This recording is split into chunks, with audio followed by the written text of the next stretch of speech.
just a few minutes now and talk about how to sprout successfully for your birds, because there are many, many good reasons to do so. First, sprouts are a very, very nutritious food, and they're one that parrots accept quite readily in many cases. Perhaps this is based on instinct, I don't really know, but it certainly is sprouted seeds that they would encounter in the wild.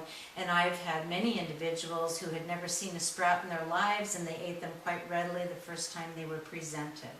Second, it's a really easy, simple process too, and it's an economical one, because you can take a quarter cup of seeds and produce an entire cup of sprouts. So it's a very cost-effective type of food that you can feed. Now back to why they're so nutritious. The seed of every plant is this little powerhouse of nutrition. It has all of the nutrients, all of the vitamins and minerals that seed, that little plant, needs as it starts to grow until its roots extend into the soil and can start to gain nutrition from that source.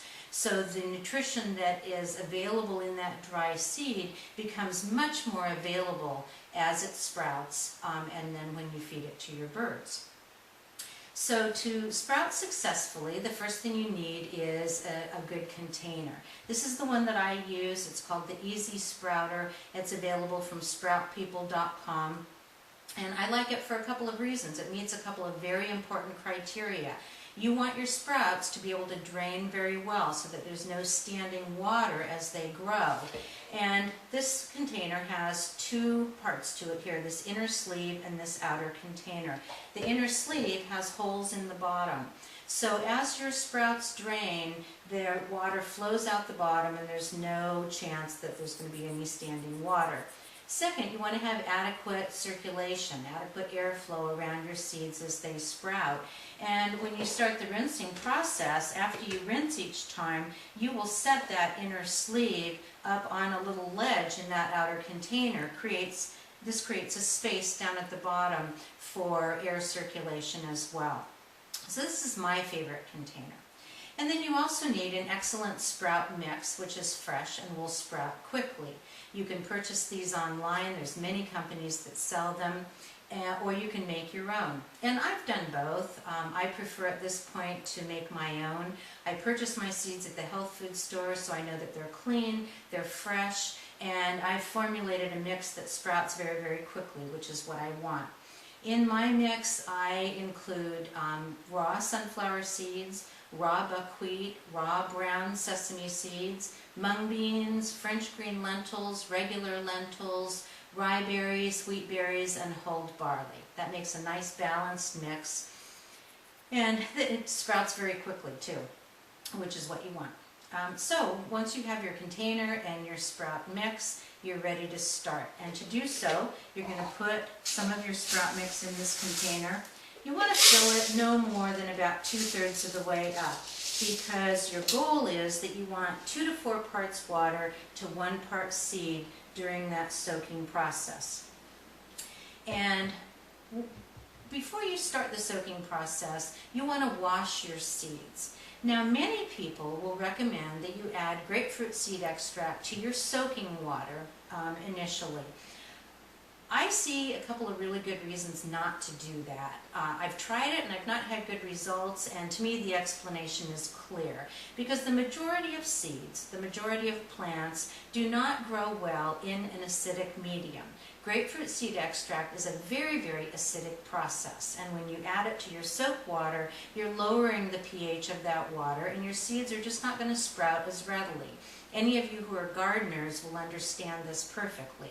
If you're growing rhododendrons or azaleas or blueberries, then you do want to add an acid fertilizer, and those plants will grow much better when you do so. The majority of plants that you grow will not do well at all if you give them an acid fertilizer. So that's why it's best really not to use grapefruit seed extract. Instead, it's perfectly acceptable just to wash your seeds the same way you wash your fruits and vegetables when you create the salad mix that we looked at earlier. So once you add your sprout mix to this container and you fill it with water, add a few drops of whatever product you're using to wash your fruits and vegetables. You can use the OxyFresh cleansing gelée for this purpose, the home soap I showed you earlier, or any fruit and vegetable wash. And then put the lid on, agitate this just a little bit, and let it sit for about 5 minutes before you rinse that soap off of your seeds. And to rinse them, this is so easy. You just take out this inner container, hold it under your faucet for a few minutes, run the water well over the seeds, and then you're ready to start the soaking process. So you replace your inner container in that outer part of your, in that outer sleeve there. Fill it full of clean, fresh water, put on the lid, and then let your seeds soak for the recommended period of time. If you've purchased a sprout mix from a company, they will give you a recommended soaking time. This sprout mix that I prepare soaks in about 8 to 12 hours depending upon my schedule. Once the seeds have soaked and absorbed as much water as they can, then it's time to start the rinsing process. To do so, you just remove this inner sleeve and hold it under your faucet. Now the rinsing is really important because it serves a couple of different functions. First of all, as the water washes across the seeds, just by mechanical action it will remove any bacteria or fungal spores that might be clinging to the side of the seed. But also, seeds need adequate hydration in order to sprout. So every time you rinse, you're replacing the water that they need in order to grow. I prefer to rinse these for a good 2 minutes every single time I rinse. I'll hold my container under the faucet, rinse for 2 minutes, and then of course you want to drain them before you replace them in this outer sleeve. So I'll hold them until I see no more water coming from the bottom. Tilting it like this helps to facilitate that process a little bit. When all the water has finished running out the bottom, then I replace it in this outer sleeve up on this little ledge, as you can see. And then I let them sit. You can cover them. This is a better lid to cover it with because it also allows for air circulation. And you let it sit so that those seeds can start to sprout. You want to rinse your seeds at least twice a day. 3 or 4 times a day is better if your schedule allows for that. And then as you rinse them, you start to monitor them to determine the right time at which to harvest them. I've got some examples here.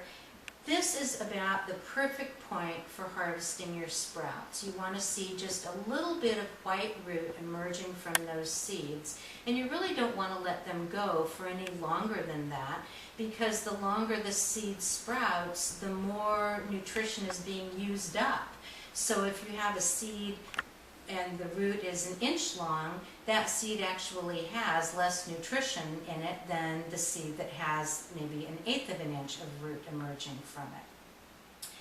And as I said earlier, you want your seeds to sprout quickly because a plant that is growing quickly is not going to support bacterial growth. It's when those seeds slow down that they may start to grow bacteria or fungi. This mix sprouts quickly, usually within 12 to 48 hours, depending upon the temperature in my home. I personally am not comfortable if it takes longer than 48 hours for my seeds to sprout. So that's why I'm really careful about the type of sprout mix that I use. Once your seeds are sprouted, you want to make sure that they're rinsed very, very well, and then you can store them until use. I think you can store them up to 3 days safely in the refrigerator. I wouldn't go much longer than that, just to be on the safe side. I just sprout in smaller batches is what I do. I probably create 3 batches of sprouts a week so that I can sprout them quickly and use them quickly. And I think that's about it. I certainly hope you'll try this. It's just a wonderful process. It's a lot of fun. They're wonderful food to feed your birds.